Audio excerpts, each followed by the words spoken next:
What up, y'all? It's your boy, the one and only A Switch, aka. Is that yogurt in your pocket, or you just happy to see me? AKA. Please don't butter my toast too hard. AKA. The Komaki Tiger Drop. AKA. The Nigga Lil Master. Bringing you yet another episode of Switches Sites, episode 199. We almost there. Giving you a special Friday show since I don't know, my schedule is always so busy in general. So this might be a more appropriate slot that might consistently be the move. Who knows? I don't know. But yeah. Potentially shorter episode as well, since not much that really stroked me to talk about. Other than, of course, the big elephant in the room that is the Nintendo Switch 2 Direct. So, yeah, you know what? I mean, without further ado, let's stop the dilly-dallying and get right into it, you know? So, man, it feels like this was months ago. But I think, 3 weeks ago? Maybe 2. We finally got the Switch 2 Direct. That was highly anticipated. I guess that's really it. Renowned. I don't know. Starting off. Well, not even starting off. I don't even think the price. I don't think in the Direct itself we never got the price, which I think that was one of the looming questions. But nonetheless, started off with Mario Kart World, which is basically, or at least the vibe I got was Mario Kart meets Burnout Paradise. There's probably some other game that maybe more closely aligns, specifically just with the exploration, or I guess technically Forza. I think Forza has like an exploration aspect where you can just drive around a wide, vast area and, do whatever you need. So that seems to be the format with Mario Kart World as well, where you can just drive pretty much everywhere in terms of like, I assume they have all the tracks that you will potentially race on, like all accessible on this combined map, at least is my kind of theory from what they showed us. So there was that. We finally got the answer to what the hell that damn button, at least we eventually, or it technically got leaked before the announcement, what is referred to as the C button, but now we know that it actually is the game chat button. It's basically a button dedicated to like some pseudo Discord ripoff within the Nintendo Switch 2's user interface. So at least how they were showing it is basically you are at least of course the marquee game Mario Kart World playing, and then you press the game chat button, and then you can have 3 other friends join you, whether it be your game and also I guess this weird view where you can see your screen and then other people chatting with you. I mean, yeah, it's basically just like, personally, I feel like I just see myself just going into Discord and chatting with friends rather than like, I don't know, being confined to the Nintendo Switch 2's interface to do that. it just feels, at least my initial knee jerk reaction is like, I don't really see the appeal for it. Then I guess, yeah, like the mic on the Switch, which is likely near your TV, is apparently a good mic that can, is good at noise cancellation. Had a dude blending blending the storm while the main guy's playing. So yeah, sure. I guess. In conjunction with that, they showed like the Nintendo Switch 2 camera, which is like, all right, I guess it's like a dedicated camera. Supposedly is gonna is the of course Nintendo's the best way to show yourself amongst your friends, but I feel like a lot of people, especially considering the Xbox One controversy with the built-in or the forcibly packaged camera, Kinect camera, it just feels like this is not well, I mean technically better because it's optional, you don't have to get it, but more so just the purpose, like just to have a camera. And what, so of course people always think like, oh, to be spied on or whatever. So at least on the good side, you can use apparently you can use other webcams, so I'm assuming like some that you have lying around can also like suffice if like you don't see yourself getting it, which I don't really see myself getting a camera. But yeah, so there's that. And then there's the weird thing where like, I don't know if we adults playing Nintendo Switch, I feel like it's just gonna be some buffoonery going on where somebody gonna have a camera, they got their nuts out. I mean, that's likely to happen, let's be honest. Got their nuts out and they chatting like, hey man, yeah, I'm gonna jump on blah blah blah. And it's like, dude, your cam on, you got your nuts out. What you doing? I'm like, you got me.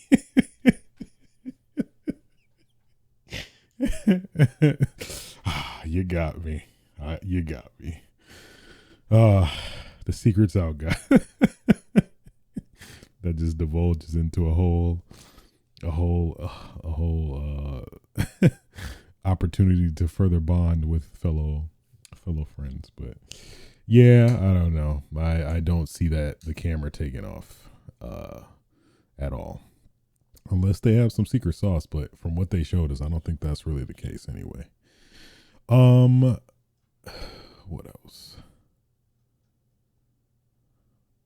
Local play via game share. So a certain amount of games will allow you to do what they refer to as game share, where pretty much is kind of akin to, I want to say, the Nintendo DS or 3DS, where you could play with another person, and you can beam like your game to the other person's like DS, and you could play games that way. So only one person had to own the game, but you could share it with a person and they could play it that way.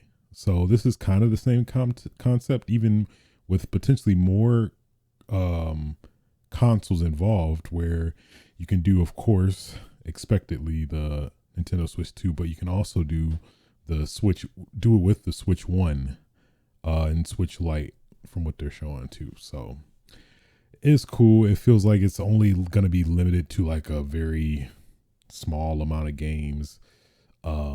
Maybe if it picks up, maybe that I could see the potential of it being more enticing.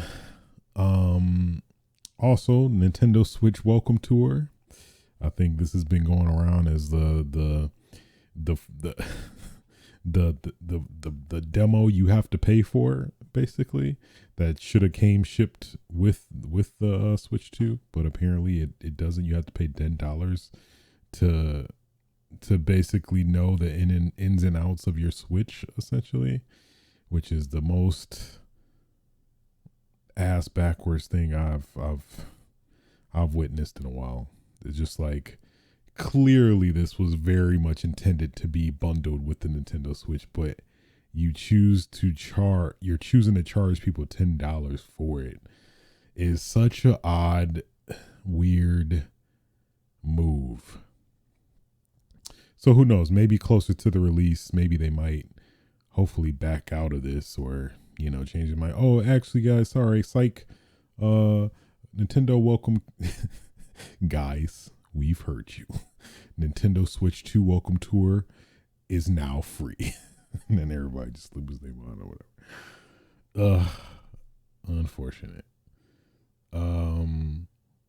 Showed a little bit of the whatchamacallit, motion and voice mini games for Super Mario Party Jamboree, where you could show your camera, and hopefully you have, with the Nintendo Switch 2 camera, you could look good or whatever. I guess that was the other thing too. Apparently it doesn't work well. I forgot where I heard it from, but apparently it doesn't work well with black people. So if you're like complexion wise, like on the darker side, apparently the camera is not going to do a thing. So that's something. That's interesting. They also did, well, I guess throughout the gameplay they showed, but we did at least get confirmation that it will be the Switch 2 itself will have a 1080p resolution for like the tablet, like in portable mode. But when you dock it, it will actually be 4K. So we actually have a 4K Nintendo console. I never thought I'd see the day. Never thought I'd see the day we have a 4K Nintendo console. Wild stuff, really. With HDR, with 120 FPS for the display itself, and then some games support it too, which is wild. But I guess that's the weird, interesting caveat, is that it has HDMI 2.0, which technically I think you're only capable of doing 120 FPS at 1080p, compared to HDMI 2.1, where you could do 120 FPS at 4K, or checkerboard in 4K, not necessarily native 4K, but you get what I'm saying. So yeah, that is interesting. But yeah, good confirmation. It's just wild to have a Nintendo console with HDR and 120 hertz, regardless. So that's going to be interesting to see. They also did reveal enhanced games, which seems to be like the direction that Nintendo will go for like some games they want to, give an improved version of. So the biggest example they showed was Zelda, the Breath of the Wild 2 Nintendo Switch 2 edition, and then Zelda Tears of the Kingdom Nintendo Switch 2 edition. So the Nintendo Switch 2 editions basically, upgrade the games. Like you could play Zelda at 60 FPS, which I think for a lot of Zelda fans are probably happy to see that. I myself, I played probably like 20 hours of Breath of the Wild, but I then fell off. But this might get me back. This might get me back.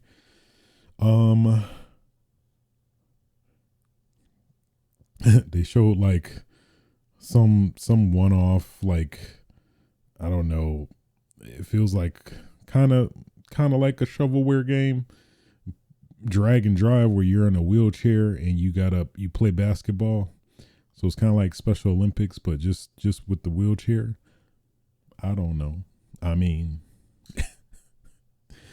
and it apparently is like a marquee title for showing like the Switch 2 mouse functionality. So we're able to confirm that it is like it does have mouse like capability, so you could basically literally put it on a table or apparently any surface from what I heard and seen, and it acts essentially like a mouse. At least they showed it for a few games like Metroid Prime 4 and this game Dragon Drive, where you use the Joy-Cons to roll your hypothetical wheelchair to wherever you're going or whatever. So that was interesting. There's that. They showed a ton of third-party games. Elden Ring, that was a pretty big surprise.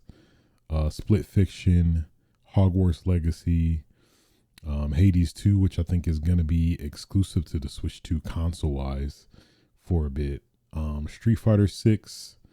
Actually, Street Fighter 6 was actually impressive, in of itself. Tony Hawk's Pro Skater 3+4. Hitman World Assassination, Cyberpunk 2077, which, I mean, having that and bringing that game to the Switch is pretty fascinating. Civilization 7, which will also implement the Joy-Con 2's mouse functionality. We saw Hyrule Warriors Age of Imprisonment. I gotta do it. Hyrule Warriors Age of Imprisonment. I just want to get emo, like, oh, nobody loves me anymore. Oh.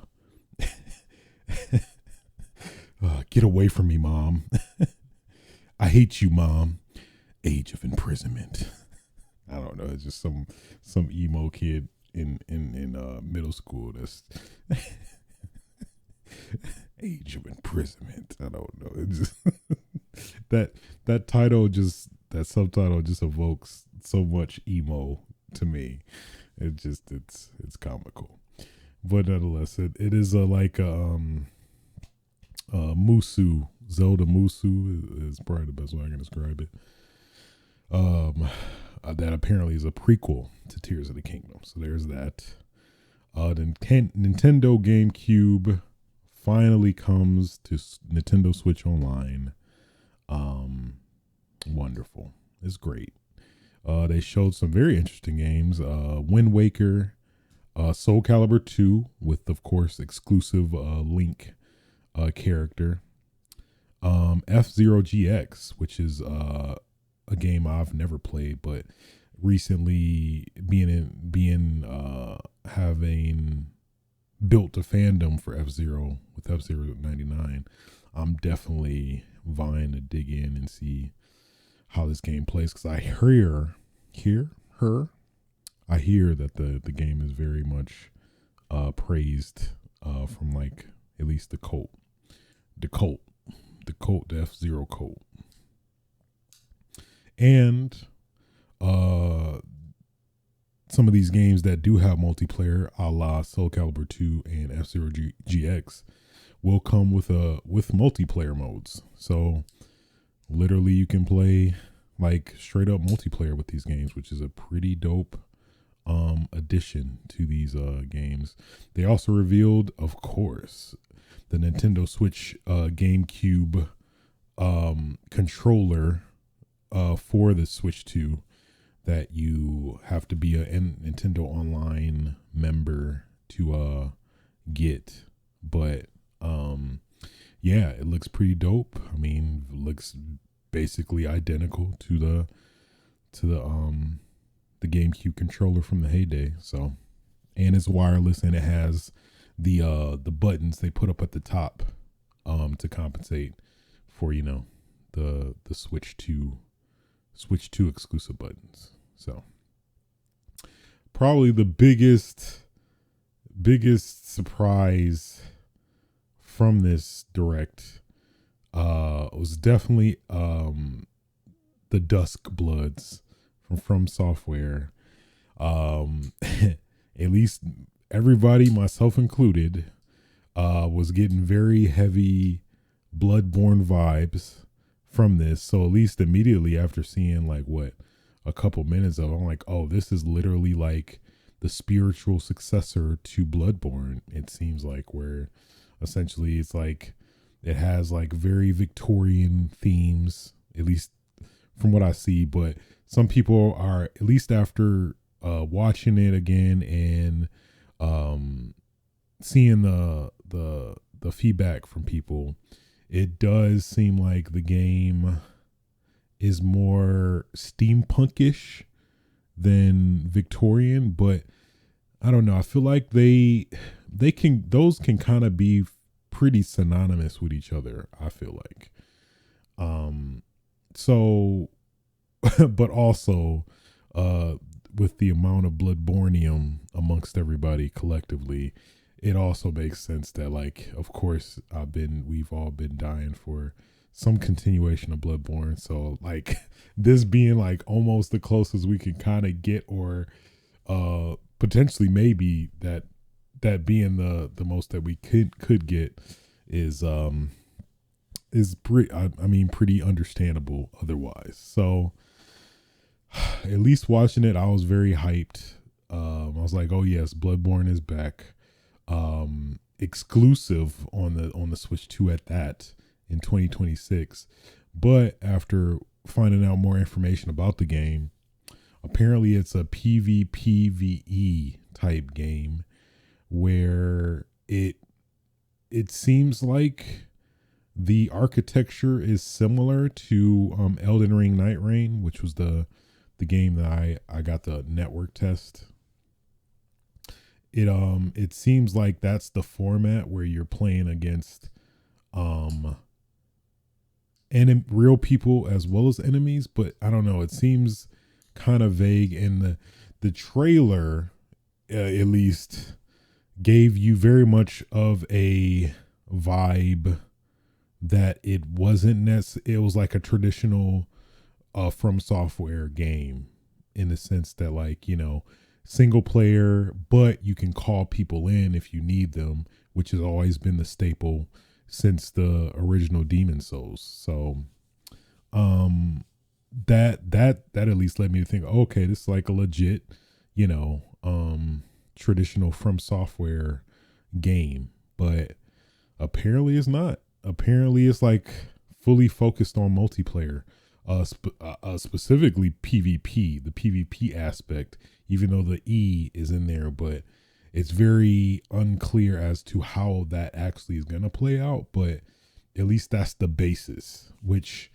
at least if I do look back at the trailer after knowing this information, then it is easier to piece that together. But otherwise, it seemed just like a traditional From Software game, Souls like Soulsborne game. So yeah, I was my expectations wilted down a little bit after, you know, finding that out, but I still am looking forward to that game and seeing how it actually plays out. And who knows, I mean, it's being directed by the man himself, so I could see it actually, you know, changing our minds potentially. So we'll see.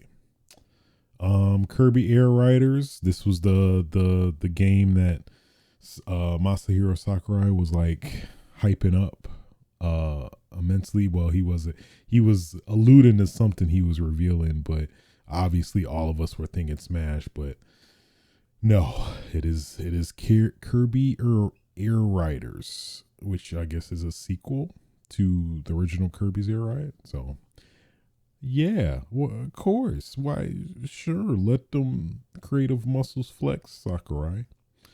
Donkey Kong Bonanza, which is a fully fleshed out new original Donkey Kong game, featuring the new revised design of Donkey Kong after the Super Mario Brothers movie. So yeah, standalone 3D platformer. DK smashing through stuff, breaking walls, breaking the ground, breaking anything really. Dope title, Bonanza, Banana Bonanza. You gotta respect it. You got to. I mean, that's the only thing you can. You definitely can do that. So yeah, that pretty much was the Nintendo Switch 2 Direct. Then yeah, post Direct, that's when things got a little weird, little confusing, in terms of the pre-ordering and whatnot. I believe in the Direct they did announce the release date. I think they did announce the release date, which is June 5th. I believe June 5th is when June 5th, 2025 is when it officially launches. And then pre-orders were originally like April 8th, like a week ago, but thanks to the man that we all are aware of, the orange guy we all know, and apparently some people love. Their words, not mine. Him wiling out, to say the least, with all these tariffs and stuff, caused Nintendo to like, hey, we're gonna push back pre-orders at a later time.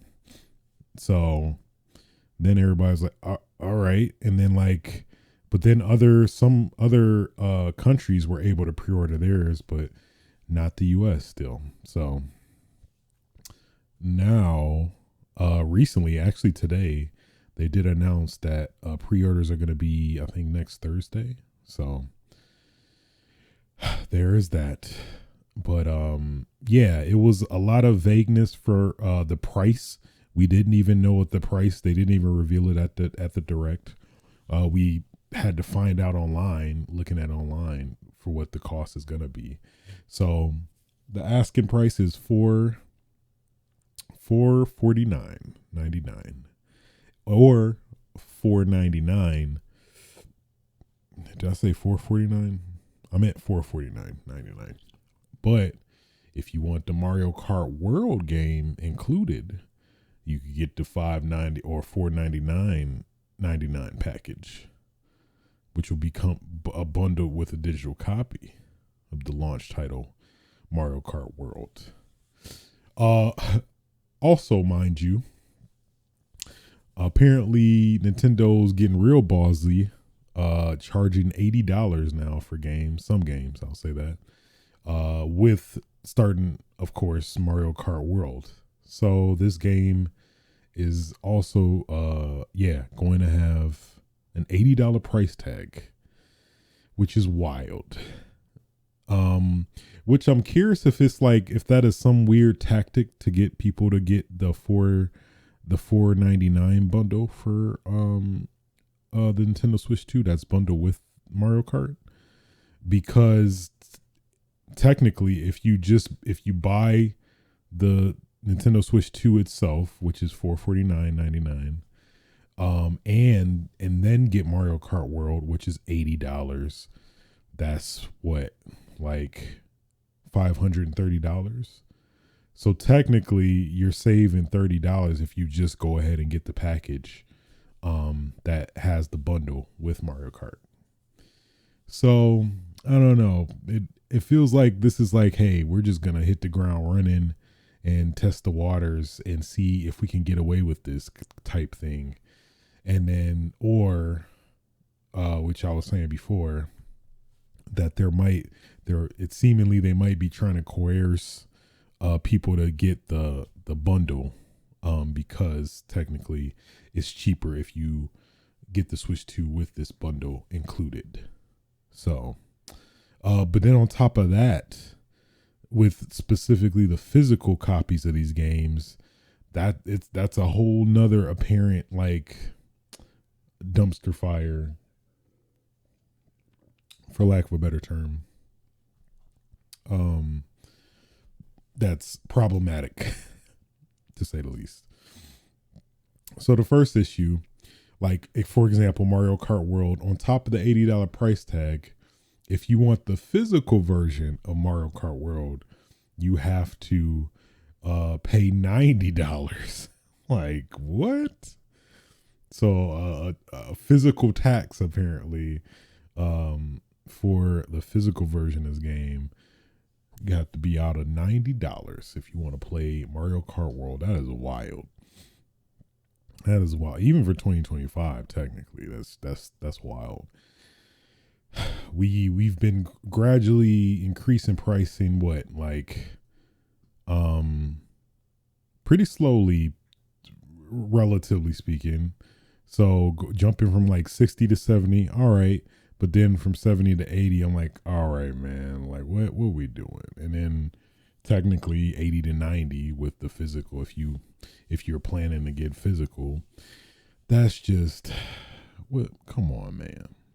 Then on top of that, some Nintendo Switch 2 games are doing this grimy work. So I guess what is a natural progression, quote unquote, from the original Nintendo Switch game, some game carts, I'll say, that would just ship with the box and just a code inside the box.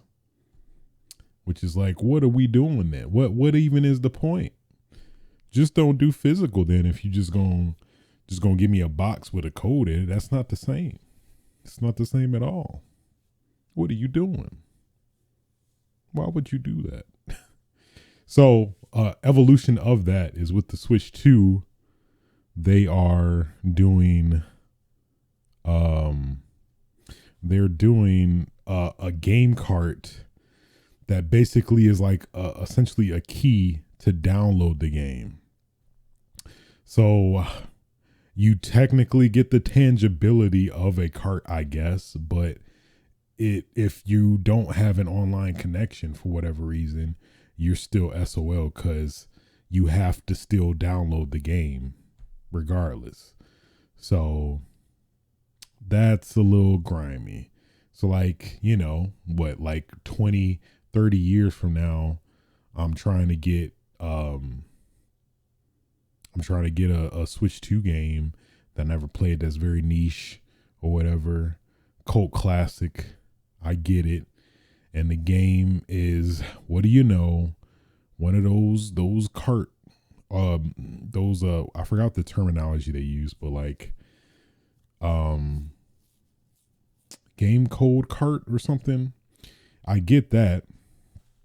And then I'm SOL if like Nintendo shut down the servers. Literally SOL. That's wild. Can't do anything with it. I mean, especially if you don't have an internet connection. Yeah, it's a sign of crazy times. At least to try to play devil's advocate to some degree. Most people do have some form of internet nowadays, but I think even regardless of that, there is still the concern of game preservation. Like come when they're shutting down the Switch 2 servers. I mean, we've seen it with the Wii U that, they literally shut down the store. Well, I'm not sure about the store. Maybe the store is technically... No, I think they shut down the store. Yeah, that like you literally can't buy games from the online store anymore. So, but I think you can still at least, re-download your games that you've already downloaded. I'm pretty sure. So, it's just wild, man. That's just wild. It just is it's messed up that it feels like they're literally trying to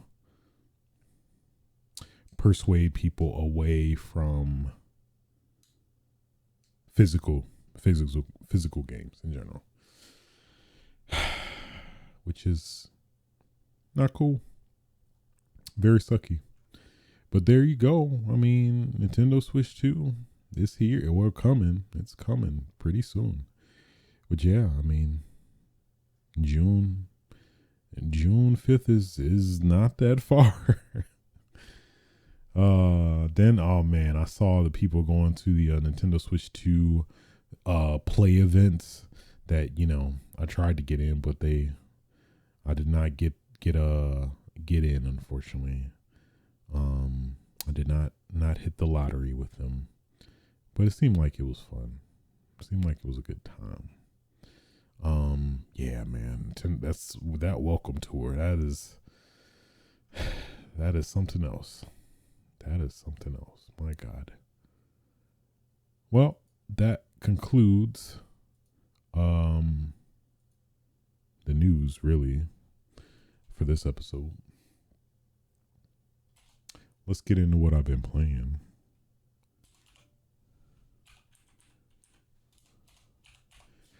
Monster Hunter Wilds. Had a pretty fun session. I was playing with some friends. Had what what I like to call is what Monster Hunter Resort, where we all got our consoles and PCs and had like a classic LAN setup where we were all literally playing Monster Hunter the whole weekend, which was pretty dope. Boy, the amount of hunter rank I went up through what, that 72-hour period was something else. I was like 65, I think. When I got there, I left at 120. So it was very fun. It was a very fun time. Yeah, man. Shouts out. Yeah. So, right on time, actually, that weekend, the first title update for Monster Hunter Wilds dropped during that time period. So yeah, during that, it felt like, at least from what I noticed from playing before pre-patch, they did a lot of dope improvements. I think the biggest glaring one was like the difficulty of the monsters, and also the health of the monsters, where it felt like the monsters had a lot of not enough health for the scaling, or I don't even know how it really was, but shoot, even the like having a full 4 people against one monster, it felt like the hunts were a little too fast for, a Monster Hunter game. Felt like, yeah, a lot of hunts were ending in like 5 minutes, like on average. So with this update, it seems like they scaled the monsters health up a bit to actually, even out the playing field, so to speak. And that in of itself made the game even more enjoyable. But also could have been coincidentally, I was just starting to play the more difficult monsters. But even then, I think even some of the monsters themselves got a little buffed to some degrees, where I feel like they hit harder. Or it could be just that we're actively seeking like the most difficult monsters to get like the better rewards and stuff. So it could have technically been a placebo-ish effect, but I'm curious now.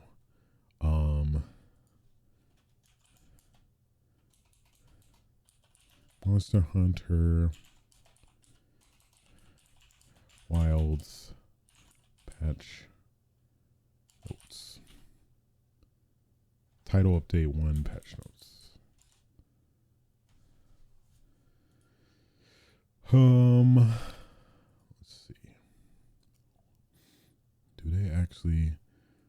And I hate that. Like, I hope these websites don't be like being very coy about their the changes they made to the game. Some of those can be annoying, and they like intentionally hide it from people. Which so far I am not seeing anything. Just some of the. Let me check here.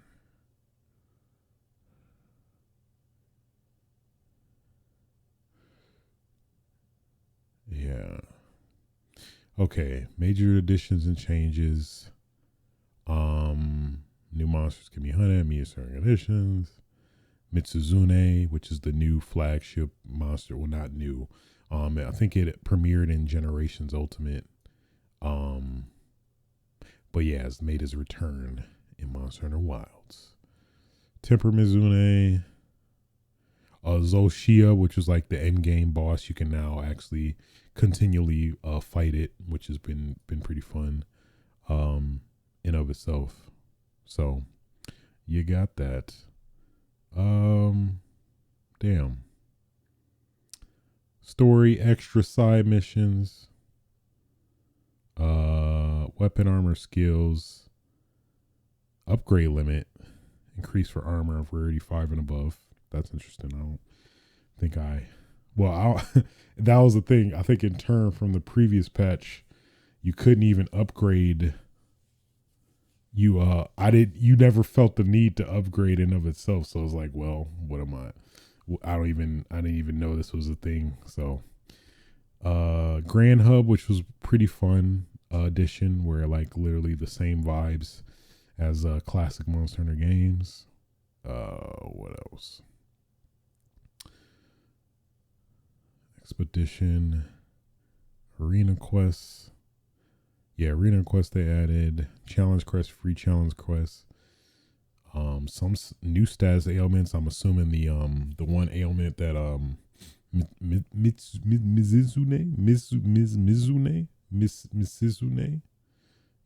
I don't know. What's one of those?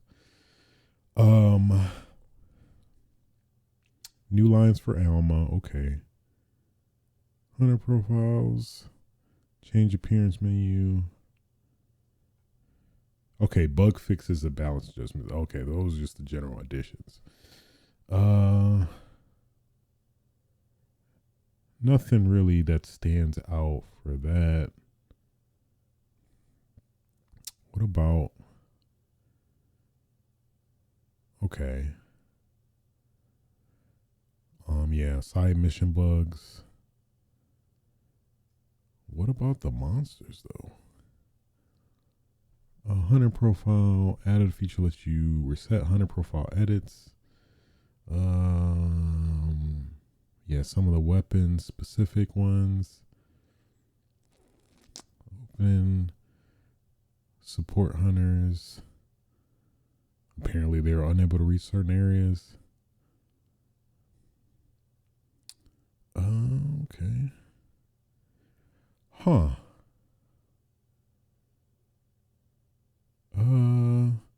Apparently maybe they made the PC run a little bit better. Maybe not the update we're all looking for. Like that should drastically, fix some of the problems. But it seems like it's a start. Quests, other, on deposits.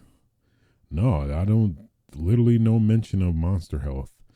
Yeah, I don't know if it's like, it could very well be a placebo effect maybe, but I don't know. It feels like monsters had a lot more health. Like just the right amount of health, not where it felt like they were being steamrolled like consistently. Huh.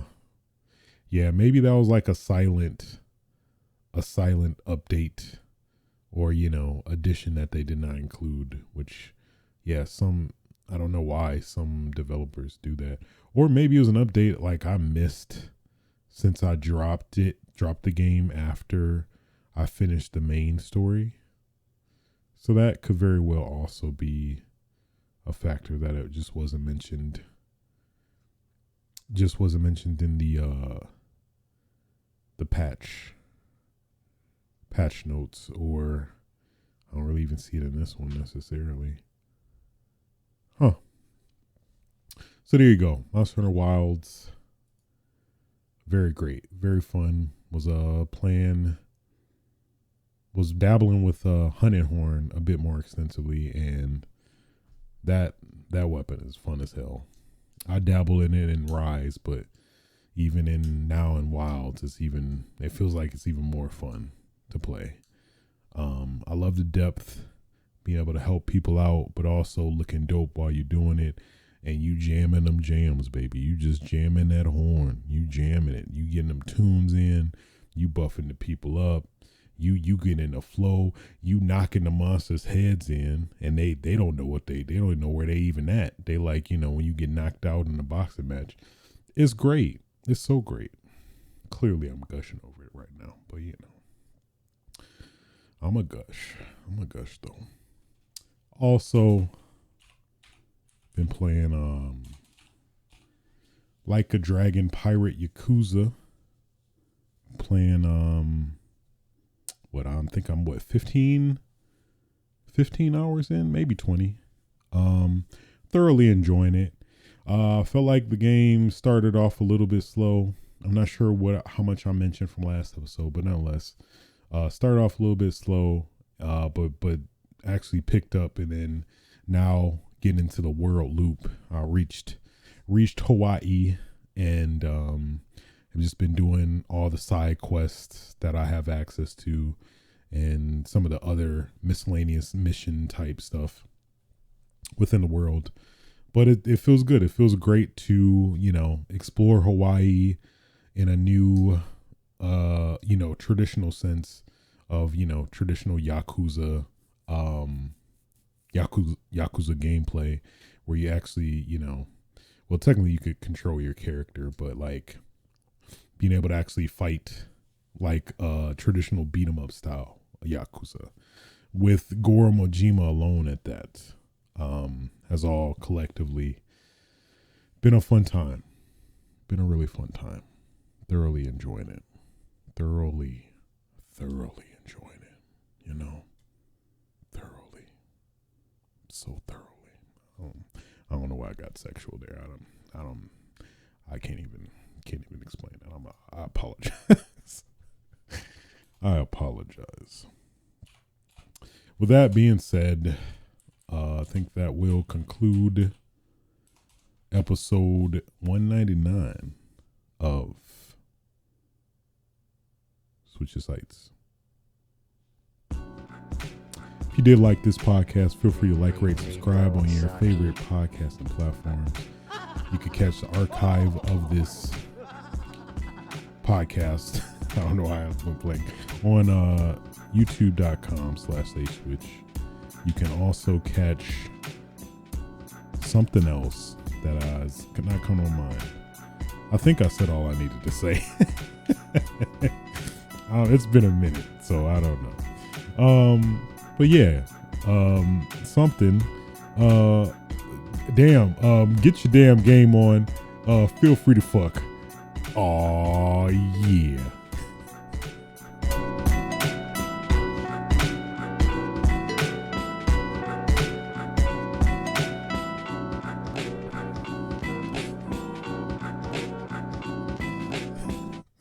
Nobody's safe.